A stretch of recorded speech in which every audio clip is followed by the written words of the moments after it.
What's up, Warriors, and welcome to another episode of the Mental Health Movement Podcast, Voice for the Voiceless. I am your host, Chris, and it is already May 5th to be exact, and we are currently in Mental Health Awareness Month, and this is the first among many interviews, hopefully, that I will have this month. Of course, you guys know how important this month and, basically every month is to me in regards to mental health. And, personally, I feel it shouldn't be just delegated to one month, just like men's mental health, just like women's mental health. I feel like we should have this conversation every month, because I feel it kind of, it's great we're talking about it. It's great we're dedicating a month to it, but I just feel like everybody's struggling every day of the year.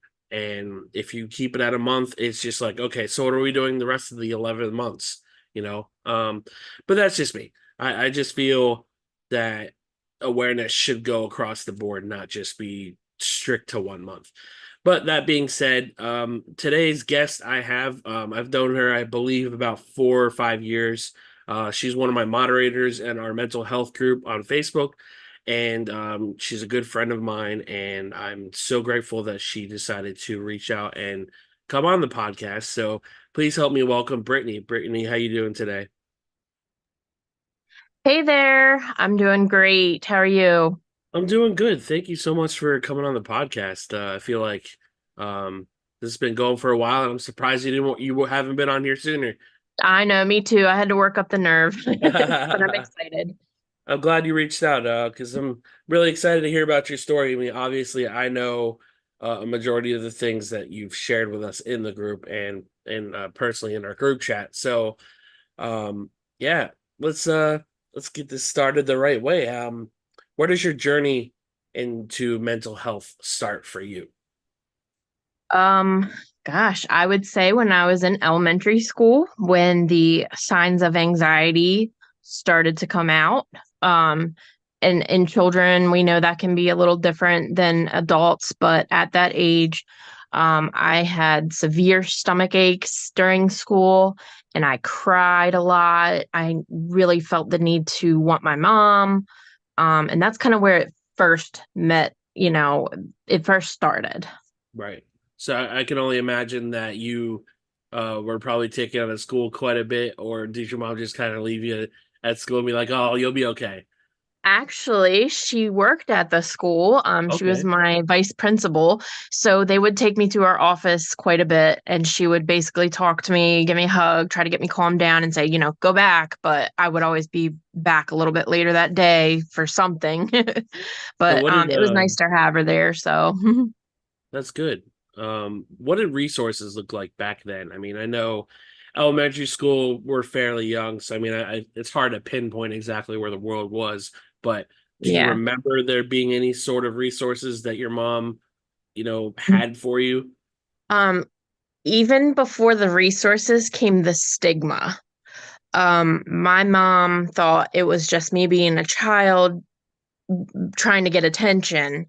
She did not think that I actually needed some help in dealing with what I was dealing with at that time.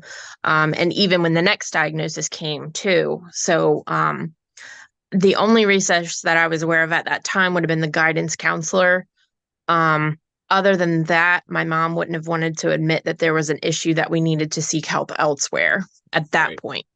Yeah, I do remember specifically when my parents got divorced. I was 8 years old, so I remember going to the guidance counselor quite a bit, and I remember when I went into middle school, I think sixth grade, I kind of developed like this other personality, like just kind of like it was my way of separating all these dark thoughts and all these angry feelings. And I remember acting out a lot outside of school.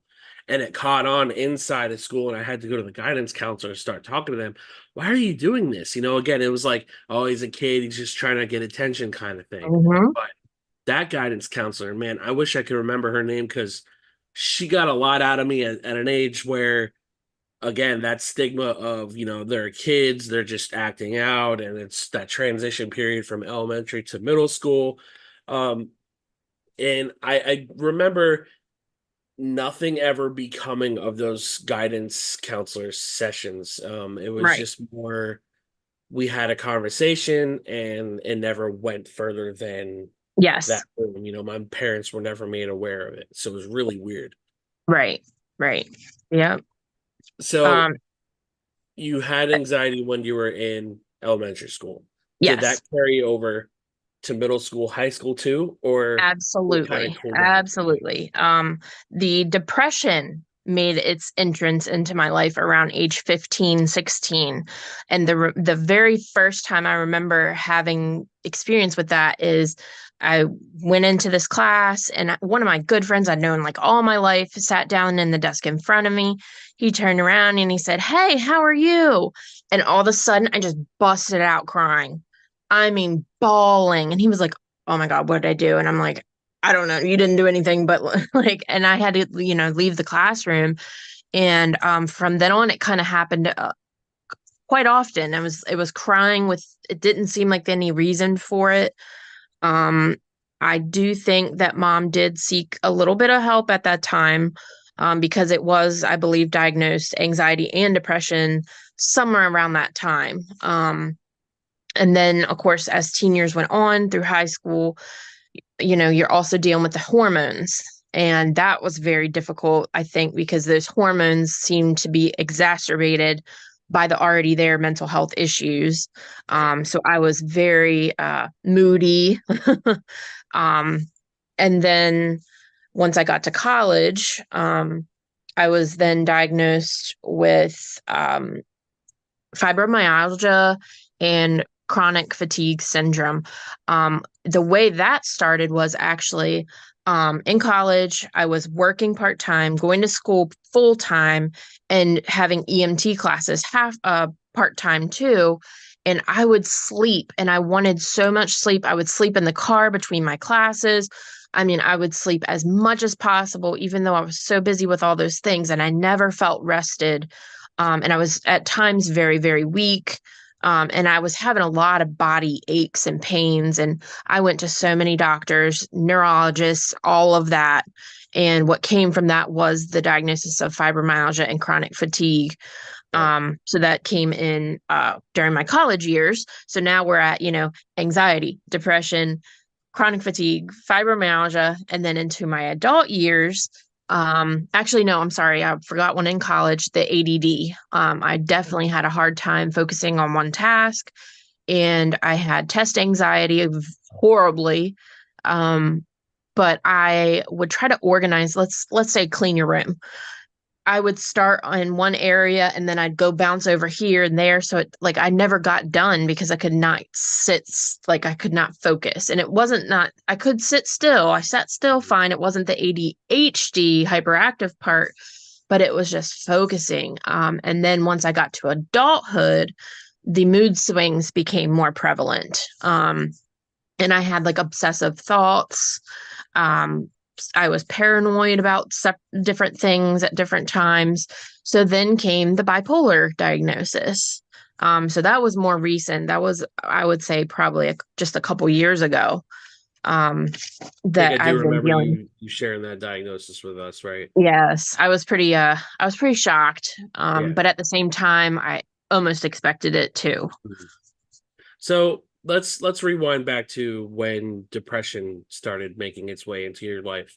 Um, did you go through any kind of therapy at the time? Did you deal with like any kind of suicidal thoughts, or was it more just high emotion almost all the time?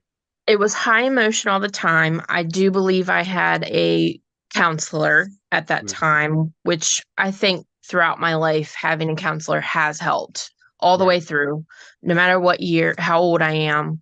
So I'm glad I did have that. And then medication was introduced, I believe, after the incident in high school. I think that's when it was first introduced. And I want to say that might have been Wellbutrin. Right. Um, and that I also had later in life too. But then that also was a cause for me being hospitalized last year too. Right. But but it was high emotions. I did not have really suicidal thoughts at that point in my life or dark thoughts. It was more like I was thinking about people losing loved ones a lot. And I was just like worried about everything. I mean, crying for no reason and then crying on top of crying because I'm crying. I mean, it was just a lot to deal with at that age, especially. Right. And so you said counseling has always just kind of been pretty dominant throughout your life. Have you had any kind of counseling or therapy as an adult? Yes, absolutely. So, what started that more recently was when I was hospitalized. The psychiatrist that came in to my room that day, Hmm. that was his last actual consult with that hospital. And I ended up following him over to his new office. So I see him on a regular basis, my psychiatrist, and I praise him because I feel like he saved my life by Yeah. walking in that day and knowing what to do. So I see him on a regular basis, and then I also see a counselor, like a Hmm. therapist, Right. on a regular basis. I try to touch base with her every 2 weeks or so, and with him, it's more so like once a month or so. Hmm. And they both work in the same office, and I tell them all the same things. Some of it has been telehealth at times, which has been helpful because I have 2 children. Yeah. But it has helped me so much because as an adult, I've dealt with so many different things happening, and it's nice to talk it out with her, and she kind of puts things into perspective and then gives it back to me, and gives me suggestions and tips on things, how to Right. deal with things. So if you could remember how counseling was when you were younger teens versus now, would you say there's been a drastic change in how therapy was back then for you Oh, versus yeah. now? Oh, yeah. Absolutely. Um, Definitely. The therapist that worked with me as I was younger, I felt very judged. Mm, I felt like she, saw things one way and that was it. She never really provided me with tips and tricks. There was no really feedback. It was more like I was just spilling to her and she was judging me, is kind of what it felt like, to be honest. And now they listen to me, they take it in, they'll write it down, and they definitely give me insight to everything. So I do wonder if your age at the time had a play in how she approached your sessions with her. Um, because I do feel like I had a similar experience with my therapist. Well, I'm not really a therapist, but outpatient counselor after my first attempt at 14. Um, I feel I couldn't tell you any advice that she gave me, nothing. Like it was a Right. very weird time growing up because Hmm. mental health wasn't talked about. Yeah. People were still taking their lives back then, and it was a much different conversation than what we can have now. Yeah, But they didn't know what to say. They didn't know what to say or do at that time, really. So we had to come so mental health had to come so much farther with research and yeah, everything. yeah. And now it's just kind of like when you're just visiting a regular doctor, I've noticed they ask you questions. Are you depressed? Do you have a counselor? Do you need a counselor? I feel we've come such a long way, but at the same time, I also feel like we have so much further to Right. go. Absolutely. Yep. We have to Because keep those conversations going. yeah, because like I alluded to at the beginning of the podcast, it was more so I wish we could talk about this every month instead of just once a month. You know, Right. I I do my best to keep that conversation going, but again, with the one track mind and short attention spans, everything's just a hashtag for a specific month. It's like, oh well, we talked about mental health last month, so we're not going to acknowledge it this month. But Right. Yeah. people are still struggling and suffering. You know what I mean? It's just kind of like I don't want to sound morbid about it every time we have a conversation, but look at the numbers. I don't even have to be morbid about it. Like it's when you look at how many people take their life a day, just a day, not even a year, a day, your jaw drops on the ground because it's like we're not doing enough. Right. It touches everyone eventually, pretty much. And it definitely touched my life for sure. Yeah. Um, So you talked about your diagnosis and everything. Mhm. So how has mental health how has your mental health affected your day to day, with your job and with your family? Like has it, I don't want to say gotten in the way, but has it presented more challenges as you've gotten older and you have kids and you're married? Has it presented more challenges along the way, or have you found a way to adjust? Absolutely. The challenges have come as I've gotten older. Um, e- Even just this past week, I struggled, and thank goodness, I have a wonderful husband who is definitely my support system, like one of my biggest supporters. And I was able to tell him everything, and he kind of helped talk me back down because I was high, I was elevated, I was frustrated, I was overwhelmed. And that definitely does happen as far as with my job. I get stressed with my job. I get overwhelmed with my kids because the oldest is kind of having his own mental health issues right now that we're trying to figure out.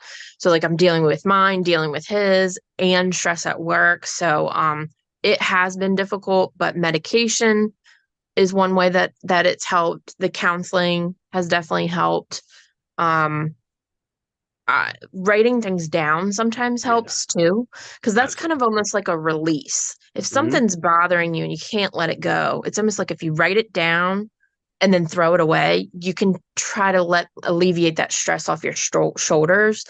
And back to the stress and like chronic pain, we carry a lot of our stress on our shoulders. So my shoulders kill me most of the time, and my feet, and a lot of that is because of that being the case. Right, So like I use a weighted blanket often. That helps me tremendous with anxiety and the chronic pain. So the challenges have arisen as an adult, but so has my way to manage it. I've learned so much tips and tricks to manage it. And then I have that huge support system, which is so important. right, I have my parents that actually live like 4 or 5 houses down. And then, of course, my husband and my children right here. And like last year, I had to rely on everybody for a 2 week period of time. I had to hmm, rely on everyone for everything for me. And if I didn't have those people, I wouldn't be here today. right. So I'm so thankful for that support system and for reaching out for help. When I first got sick, basically, I'll call it that. I went downhill pretty quickly, and I'm so glad that I was able to make that phone call and say, "Guys, this is happening right now. I need somebody to be here with me. I cannot be alone right now." And they got here Right. as soon as they could. So I would love to jump into your family because I feel you mentioning having such a strong support system is super important in any case. Mhm. Um, so versus when you were growing up, when resources and research wasn't up to par to what it is now. How is your relationship with your parents now that you have a diagnosis, that you have your therapist? Like, how is that dynamic now as an adult? It is 100 and million trillion times better than it was when as a child and teenager, because as a child and teenager, their stigma with Mm, it was like, you're fine. It's just you're just doing this, you just want attention. But now that there's diagnosis, they can do their own research on it. They can look it up and say, okay, this makes sense. This is what we're seeing. This is what we're hearing from her, and this is why. Um, and I'm so glad they came around to realize those things. And I feel more comfortable talking to them now about it, and I'm more open with them about it because they are getting it finally. I'm right. 33 years old, but they're finally getting it. How long did it take them to start coming around? It was a while. I would say probably around the time when the fibromyalgia and chronic fatigue diagnosis, probably around college time is when it started to turn. And then as an adult is when it really clicked. That's good. I'm glad that they started seeing the light and they started seeing that there are ways that they could possibly help you and do their own research. Um, so you mentioned you said one of your kids is dealing with mental health struggles, right? Yes, yes, The oldest one, I'm assuming, right? yes. Um, so how do you go about addressing that since he's at such a very young age? Like, are there steps Yeah. you take with him? Do you have him journal? Like, what does that look Yes. like? So my 6-year-old, his name is Landon. Mhm. He's in elementary school. He's with me. The behaviors that started presenting, I would say probably a year or two ago, um, he was very impulsive. He would get very angry at times too, and we've seen that more recently too, especially like he'll start seeing red. Something will set him off, and when he sees red, you cannot talk to him. You cannot talk him down. You just have to kind of like isolate him, to be honest, and let him do his own thing. And we do have a punching bag in his room, and we try to encourage him, like, if you get angry, hit this bag, because he tends to destroy other things instead of using the bag. He'll, like, he had a bulletin board, a little cork board on his wall. He tore that down. He's torn blinds up, tears toys up, throws them. Um, he Even now that he's a little bit older, he's the impulsive stuff. Like, for example, throwing baby powder all around the bathroom or slinging his toothpaste all over the place. And I know it kind of sounds like, he's just being a boy, but like there's been a lot of it. And the anger issue is what's really concerning to us. He's said some very terrible things to me and to his brother and about his brother. And there was one occasion where he said some very, very alarming things. Um, uh, that I don't know where a 6-year-old child gets those thoughts at Right. all. Hmm. And the way we do handle it is, first of all, the isolation, of course, talking to him. We do have him write sometimes. And he does have a nurse, psychiatric nurse. And she prescribes his medications. He hasn't really officially been diagnosed with different things, but we've touched on a lot of it, and we're thinking, oh, maybe this, maybe that, but he's not autistic. We did the assessment for that. He kind of does have oppositional defiant disorder. I think she's kind of, seeing that. And he does take medicine for anxiety. He does exactly what I do and worry about things obsessively. Right. So that medication has definitely helped him too. So, yeah, it's just basically working with her a lot. And at school, I'm there where he goes, and we have a behavior specialist that he kind of talks to, and he does an after school program called Mighty Minds, and that's supposed to help them with big emotions. They were doing a lunch group as well, which was kind of the same thing, and the guidance counselor, of course, too. And I have had meetings with the teacher, the behavioral specialist, the guidance counselor, and our assistant principal to kind of explain what we're dealing with at home, seeing if they're seeing the same things in school, and also letting them know about the family dynamic, because his father and I are not together. We've been divorced since he was like 2. And he goes to his dad's every other weekend usually, but his dad's in the Navy, and his dad has kind of said that he's going to be deploying soon. And then he keeps going back and forth on it. But during the week, he doesn't always call very much. And it affects Landon very much so. Yeah. And actually, his father and I just had a huge falling out a little bit ago, but it was probably for the better because he's been doing better at calling him. He talks to him about respect, and especially respecting your mother, because he was very, very mean to me several times. Um, but it has gotten better as far as, staying in touch with the psychiatric nurse, his father, and then staying on his medications. So that's kind of how we're handling that. So with the resources at your job for him, would you say that he's making progress then? Yes, With his absolutely. anger? Yes. Okay. He's doing a lot better with talking about those big feelings, and Right. being able to tell us, I'm mad or I'm frustrated, and this is what made me mad and frustrated. And I try to get a progress note from school also to see how his day went, and if there's any behaviors that we need to monitor, because I do have we are in a waiting list for I guess it would be like a inpatient assessment. Mhm. kind of deal at Kennedy Krieger. Um, so I'm trying to keep documentation of everything that's happening so they get a full picture. Yeah. So let's rewind a little bit to college. I know you had mentioned that you had some projects that you did um Yes. for mental health stuff, but what did that look like for you and how those come along? So in college, I started it it was a soldier support project basically. I ended up adopting a soldier and her name was also Brittany. And I ended up creating this project in for her basically. It was all about her. We shared the name, so I named it Team Brits Support Our Troops Project. And it was basically to lift spirits of those troops that are deployed, send them a bit of home, try to help cheer them up because I know the mental health struggles that they're dealing with. Definitely wanted to help with that. So I would send care packages, letters. In those care packages, it was like, meats, snacks, like beef jerky, drink packets, gums, and sometimes socks because they didn't get a lot of socks and shampoos and just anything I could think of. And I would get kids to make them cards that say, we love you. Thank you so much for your service. And it was a huge project. And gosh, we sent so many packages over that time that was going. And then after college was when the rest of it started.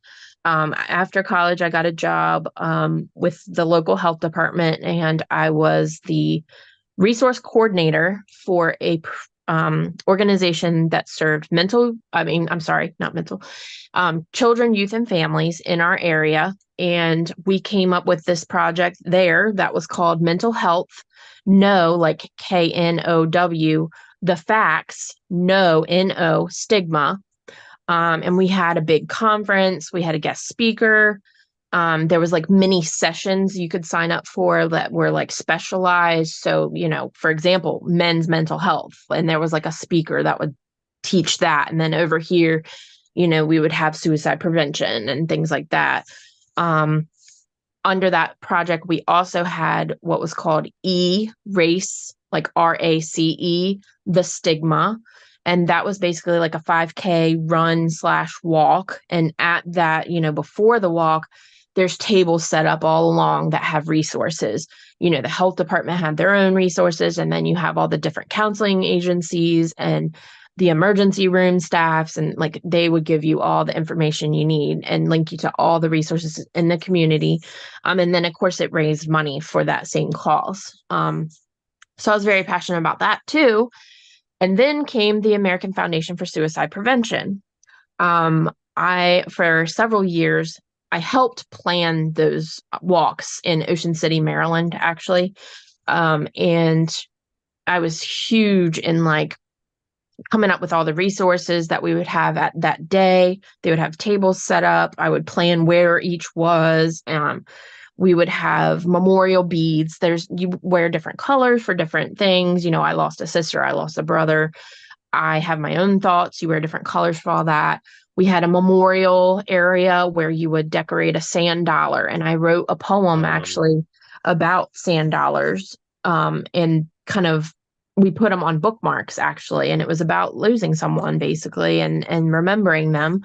So you would decorate the sand dollars, and then they had, walls you can write messages and things like that. And then the walk was amazing too. We had so many people turn out for these events. And then in 2012 and 13, I believe, I became the actual walk chair. And in 2013, my cousin Heather and I created a team that was going to walk. And we named it after our grandmother, basically, because she loved butterflies. So we named our team Butterflies for Life, saying we want life. And we were super excited about it. I had t-shirts that I was going to get made. And then about 4 days before that walk, I suddenly and tragically lost her to suicide, even oh, though she was going to be walking with me. And it was very sudden, very tragic. She was my best friend. She was my sister. Um, and the way it was done still haunts me to this day. Maybe that can be another whole, but so that became a passion as soon as I started it. But then as time went on, and it became even more of something that I wanted to work for and do for her. So Right. I wasn't able to participate in that walk that year, of course. But I think I did pick it up the next year, at least for one more year before I left. Yeah. And it's still a passion. I haven't been like actively participating in all these projects because I have a family now and my own Yeah. issues and stuff. But it's still things I support stuff.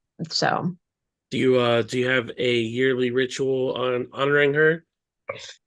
wearing butterflies is a big thing, which I do that all year anyway. Right. But I I haven't really done much else. I mean, I could, and there's It's tough. definitely, Yeah. yeah, Losing your definitely best friend can. is tough. Yeah, I couldn't imagine. Well, I mean, I can't imagine, but right, it's how how have you been able to adapt to loss and grief? Like, I know for me, it's the easiest way I've found myself to get through it is obviously acknowledging that they're gone right. and, honoring them the only way I know how to in their Yes. birthdays or their day of loss. What does that look like for you? Like, how Yeah. do you deal with grief? Basically, um, I just had to adjust to her not being in my life. Right. Um, and I had to be more present in the now too. Mhm. I had to focus on what I'm doing today, what I'm going to be doing tomorrow, what I need to take care of and things.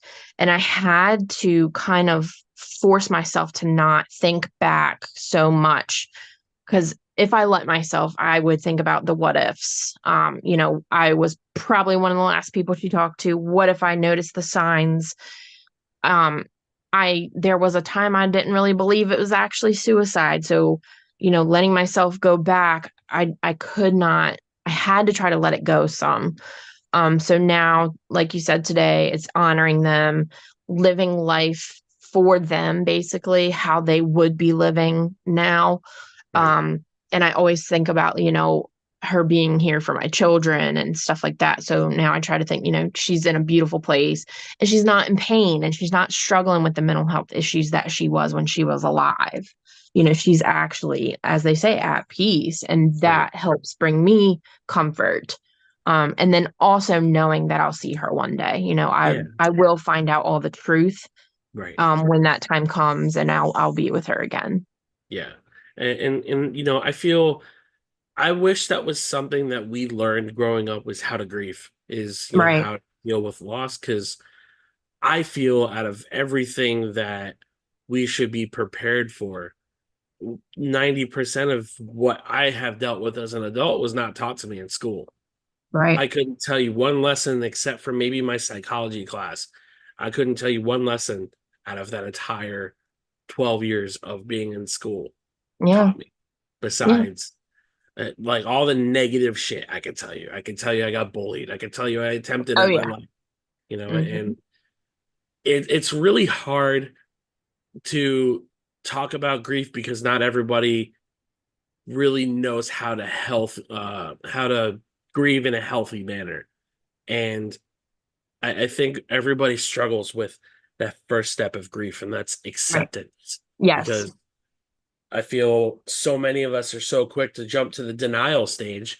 And, like you said, you had your doubts of the situation and you brought yourself back there, I'm sure, several times. And you touched on something earlier that I forgot to make a comment on, but whenever you mentioned journaling helps get that stuff Yes. off your back, right? Yes. For me, I always equated journaling to getting demons off your back and onto a piece of paper. That Yes. way, it's so much easier to process things when you have it on a piece of paper and you're like, wow, I had those fucked up thoughts. I I felt this way today. And I've had projects given to me by my therapist, how to deal with some of the thoughts that I deal with. And it's so hard to help people sometimes when you can hardly help yourself. Oh But I yeah. feel but I feel it's so much easier to give advice than it is to help yourself with that Right. same advice. Yeah, and I was gonna say, the writing, like you said, can be like getting bad things out, but it also can be used the other way around too. It can be used for the good, and I think I've seen you do that before with your friend Amy, and I do for Heather, is writing them a letter, basically, and writing them a note and expressing how you feel about them, and expressing what you would be doing today and things like that, and that kind of helps too. That kind of helps with the grief because I know people say, that she's always with you and things like that. You can talk out loud and she'll hear you, which I do that too. But sometimes it's nice to just write it down too. Yeah, because I when I first started doing the balloons, she passed away in the pandemic. So I couldn't properly say goodbye to her. I didn't get to Yeah, physically see her because of that weird we can't see the dead when they pass away right, in COVID. And when she passed away, I just remember being so devastated because we had all these plans to go see a sunset, go for a boat ride, and everything else. And I think the day after she passed away, um, first thing I did was go watch a sunset. right. And I think the very first no, you know what? It wasn't the day after. I stayed in my house, I think, for like a month before I went anywhere. And then the first time I went out to go watch a sunset, there was a phoenix over the pier in the sunset. Hmm. And I remember Judy pointing it out to me, and I'm like, wow. So they are really always there with us, man. But I hate when people try to use that as advice for people that grieve because it's like, yeah, I know she's always with us, but I'm it's still struggling. Right. I'm still struggling, and it's not the Hmm. same because it's Yeah. like we didn't get a proper goodbye, Right. Yep. you know? Yep. Me And neither. and I remember when Santi passed away, and his was an open casket, and I didn't want to believe it was real. I was waiting for him to Hmm. wake up and say, "Oh, I was just fucking with you guys," just it's grief is tricky, man. And I It and I is. wish there was somebody who would take the initiative to introduce it into schools and Hmm. properly talk about, hey, you're gonna possibly lose family Right. members or good friends, and Yeah. this is the reality of the world that we're in. Yeah. This is the life cycle. Yeah. And because I remember my grandfather, he passed away, I believe, when I was 7, and I didn't understand. I Hmm. remember going to his funeral again, didn't really understand. Right. And I wish my parents did a better job at telling me, hey, he passed away because he was sick, or hey, if you need something, I'm here for you. It was never, my family was never like that. And then when it finally got to a point where they were trying to encourage me to talk, my mom more specifically than my dad, because I live with my mom, but she would use that pain against me. And that, developed into the relationship that it is now. But I just wish more than anything that somebody could just step into a school and be like, hey, grief is something you're going to have to deal with. And here's how you get through it. Here are the resources to get through grief. And therapies out there and all these resources are at your hands and feet. We weren't given that opportunity when we were kids.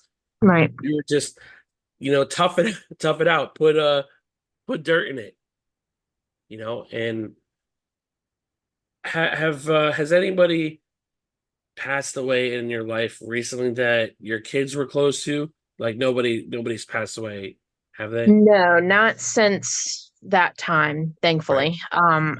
It is going to happen. Sure. You know, I don't know when, but Yeah. I'm not 100% prepared for that yet, but I will definitely work on preparing for that. Yeah, because I feel it's always interesting to see how parents that have younger kids adapt to telling their kids. I don't want to say the full, like telling them the full truth, because I know that's a really heavy burden to give such a young kid. But I feel like if there's an ounce of honesty of, hey, they went to heaven or, something like that, it could help a younger kid, get through what they're going through when that said person passes away. Right. Yeah. Yeah. Yeah. Um, so one thing I wanted to ask you, because we mentioned stigmas a little bit. What are some stigmas aside from your mom? Because I know you said you dealt with that when you were younger, a teenager. What other stigmas have you faced on this journey of your mental health struggles?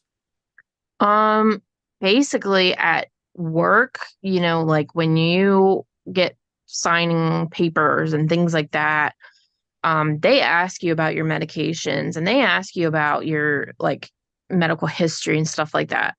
And I have always been told you really don't want to be super honest on that because it's really none of their business. Right. Um, if something were to happen, you have an in case of emergency that they're supposed to contact. And yeah, so I am very cautious about that because I don't want to lose my job because they think I can't do it or yeah. So there's definitely a big stigma still there about that. And you're a teacher, right? I'm a teacher assistant. Okay. Is there a specific age group or grade level that you're assisting with? Yes, I'm actually my kids do a program called I Ready Math, and I have pre-K three. I have two pre-K three classrooms, 3 year olds, and then I have pre-K four, kindergarten, first, second, and third grade. So I'm all elementary school, and I work with all those grades and help them with their math, basically. How is that dynamic dealing with like that such a huge age difference? It's not bad at all, really. They're Mhm. great kids. They're very smart. It's I enjoy it. I enjoy working with this age group. I couldn't do high school. Too many hormones going on there. Middle school, the hormones are just getting started. They're taller than me now. Elementary, I'm good. They're small. They're cute. They're smart. They're sweet Right. most of the time. Yeah. Do you ever have to talk with the parents directly about anything, or is it more so Um, you're the teacher? As an assistant, I'm not actually allowed to, which I'm very happy about. I Yeah. have had an issue before arise where I did have to, but other than that, no. Usually our kids are very well behaved. Right. How long have you been teacher's assistant for? Um, so I would say about 7 years because I was pregnant with my youngest when I first started. So about 7 years now. And before this position, I actually worked at a special school where all the students were, somehow handicapped or developmentally delayed. We had, many that were in wheelchairs, some that were nonverbal. They used devices to communicate, which was like an iPad that had the words they want to say and they just press it and it talks for them basically. So that was a really rewarding experience as well. Yeah. Yeah. So let me ask you about that because I actually know a handful of people that work with special needs students. How was that experience for you? I know you said it was rewarding, but it's also got to be trying too because Yes. of, you could deal with high anger issues that they can't control or, like you said, the nonverbal. So like, how was that experience overall for you? It can be, it's very rewarding, but at times it can be very stressful. You can have one day where, I mean, honestly, one of the days I had to basically bathe a, 18-year-old that couldn't do anything for himself, and then the next day I'm trying to help one of the children with like one of their projects and they get really mad and they get physical. I've had people hit me and push me and things like that. And it's hard not to take it home. Basically, that's one of the big things about working with that population because you worry about them all the time. They really do say it takes a special person to work with that population, and it's true. You have to have patience, like really, really, really patient, not just a little patient. You got to be really patient. And you have to have that passion for helping them. you have to have a love for them really to take care of them like your own. So it is stressful, but I really enjoyed it. Yeah. When did you make the decision to ultimately switch to where you're at now? I just got to a point where I was having a hard time not taking it home, and I was very tired, like and physically too. I felt like it was time for a change. I wanted some kind of change. I didn't know what kind of change that was until it came available, basically. Right. And I'm so glad I did take that step because this position has been a bit less stressful, Right. um, and easier on my body and things like that. Right. Yeah, no, I could definitely see how that would be physically trying as well as mentally trying. So glad you decided to put yourself first and kind of switch positions to mentally help yourself, move forward. Um, Right. we kind of grazed over family a little bit, and I really want to talk about this because I've known you for as long as I've known you, and I've seen you go through the ups and the downs, and love seeing how much support that you get in your family, especially your husband. So I want to talk about him. How is your, communication between you and him? You guys have a kid together, and you guys are married now. How is that dynamic, with communication and your mental health struggles and possibly his as well? Like how's that dynamic? It um it's amazing. It is because he can even tell when something's wrong with me before I even tell him. Right. He can read it on my face or how I'm acting, and he'll dig until it comes out, basically, too. But like I feel comfortable telling him anything and everything. And he works night shifts. So I don't see him a whole lot during the week, but we always Facebook Messenger. And even just the other day, I was just so overwhelmed and so frustrated with so many things going on. And he was at work, but he called and we talked for an hour and a half. And like, it's not just me spilling, it's him saying, this is what I've dealt with. And he is an Air Force vet, and he works security now. And he's like, this was my experience with this, and gives me he brings me back down a lot, just like my mom does too. He brings me down, brings me back to reality. And he always reminds me, at the end of the day, um, I am okay. My family is okay. My boys are happy and healthy, and they're sleeping in their beds peacefully, and everything is okay. And he also reminds me, we can't control everything. Some things we have to kind of just let whatever's going to happen happen.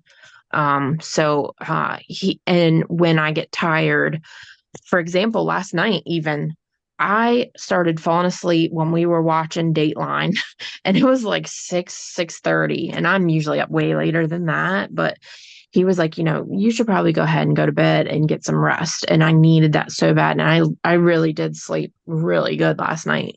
But he's good at recognizing when I need that rest, and he'll even, volunteer to help, make sure the boys are taken care of so I can get rest.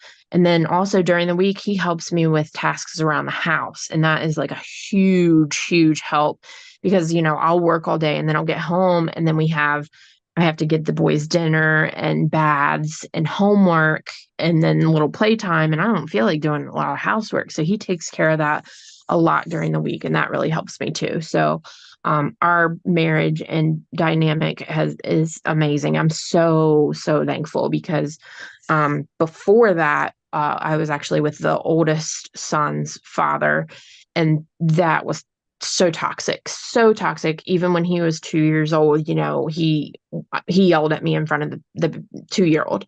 And even since then, that's been an up and down thing, and it showed me what is not love, what is not wanted in a relationship.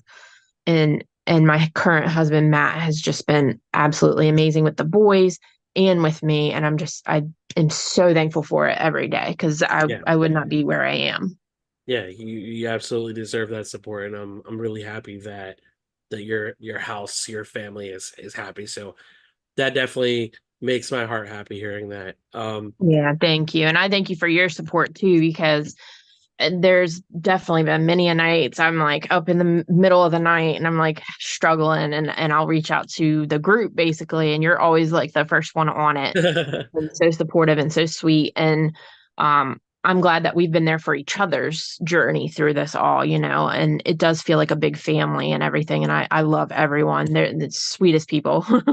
Yeah, really happy to have you part of our family because I feel in a life where I don't really know what that family dynamic looks like because of how I grew up, being able to create our own family and have our own relationships with people that have common goals, that have um the want to lift everybody up. It's always great to see everybody contribute and see everybody's thoughts on different subjects because definitely have had our ups and downs in that group with people that have been part of it. So always grateful whenever you share, whenever you comment, because it's it's refreshing to see people that aren't always as active, but always have mental health and everybody's well-being on their mind.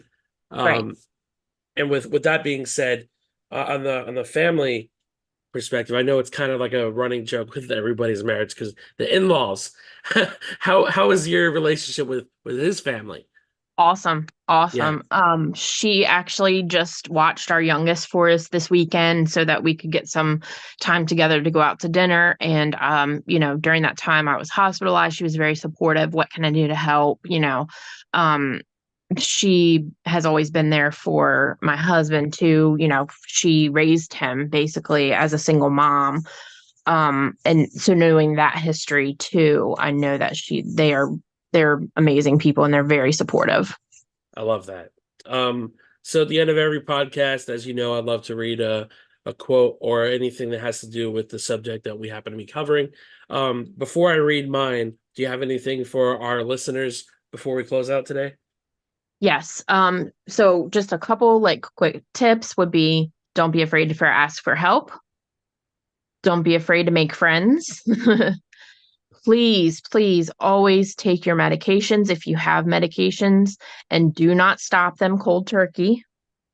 Um, Take care of yourself, because if you can't take care of yourself, you're not going to be able to take care of others. And we want to help others, and we can't help others unless we help ourselves. Right. And just there was a couple things that Heather always used to say to me, and one of those things was, all we can do is the best we can do. And that is so true. And remember that in your day to day. Like, you are doing your best, even if it doesn't feel like it sometimes, you are doing your best, and that's okay. And then the other thing, I'm trying to think what else. Just had a brain freeze. I'm sorry. Oh, Okay. and the other is basically what's meant to be will be. Sometimes we're waiting on that like promotion or something, getting a new house or something. Um, when it's supposed to happen, it'll happen, and kind of trust in that process. And then one of my favorite quotes that I always say is basically, be the change you wish to see in the world. And that's kind of where we are with this is, we want to keep those conversations going, and we want to help others, and we want to help promote the prevention of suicides and things like that. And educate, educate, educate.